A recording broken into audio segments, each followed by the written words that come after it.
Hey, what's going on, everybody? This is Tyrone back with Tech Life. This article comes to you guys from Mike over at Light Reading. I'll leave a link to it in the description so you guys can check it out. So this is an older article, but I wanted to tie it into today's video because now we have news of the Charter and Cox Communications merger.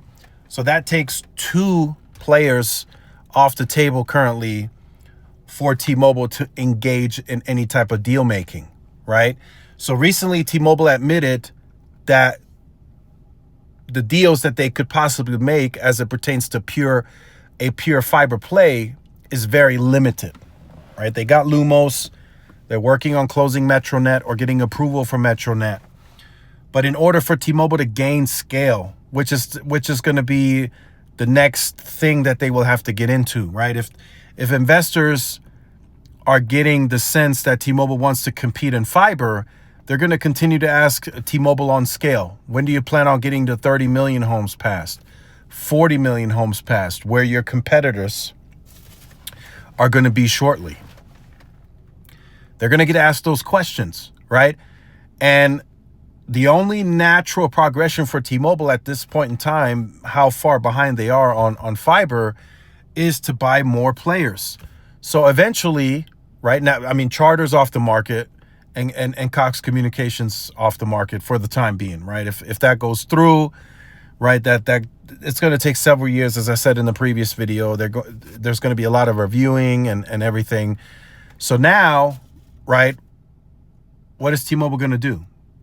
Right, you see it here in this article. Losing Lumen to AT&T could doom T-Mobile.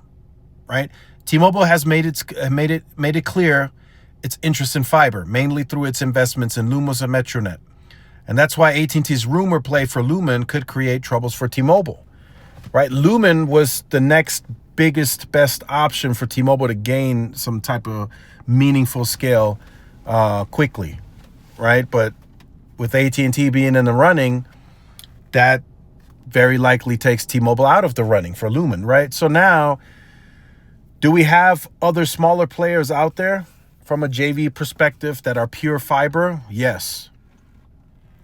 But as I said in a video quite a while back, it would take T-Mobile years and years and years and years of buying up all these smaller players, going through regulatory approvals, right? And that taking time, and then still really not having like that meaningful scale as what Verizon just did when they closed Frontier. They got meaningful scale like this, right? And I know that's previous Verizon, that's a previous Verizon asset. I get that. But now it's more lucrative for them because it's been transformed. It's been moved over and upgraded and modernized to fiber. So it's much more attractive than it was back then. That's why Verizon got rid of it.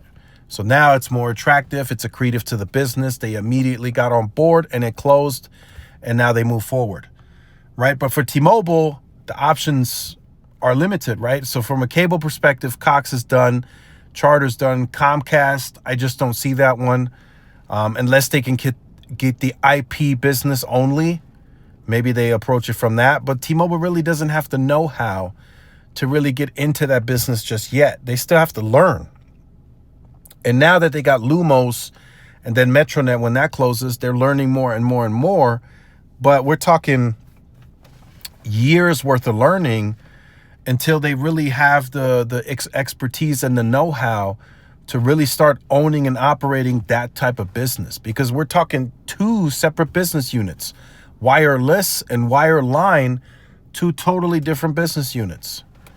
So it's not easy owning and operating wireline. That's why T-Mobile is only doing JV deals. They're only getting into the partnership at 50%. They're not buying the whole company because I guarantee you, I know there's nothing public, but they want to get to know the know-how. They want to know how to do this so they can go bigger on an investment, so they can buy the entire company, so that in the future they can possibly own and operate the fiber instead of buying a company and then having the company continue to do the deploying and owning and managing, right? So just something to think about, right? Let me know your thoughts. Let me know who else T-Mobile could possibly be doing any deal makings with on fiber to the premise, right? It's quite limited, right? The bigger players are merging, right? Two of the biggest ones, Cox and Charter.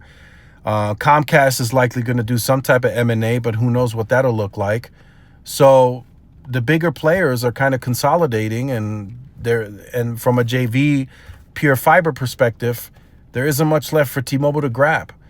So T-Mobile at some point will have to, bypass the pure fiber ambitions, and at some point they might have to get a player that has, even if it's a good chunk of copper, they're going to have to get into those types of deals if they want to have meaningful competitive convergence at scale. So let me know your thoughts in the comments. Like, share, subscribe. I'll see y'all in the next one. Peace.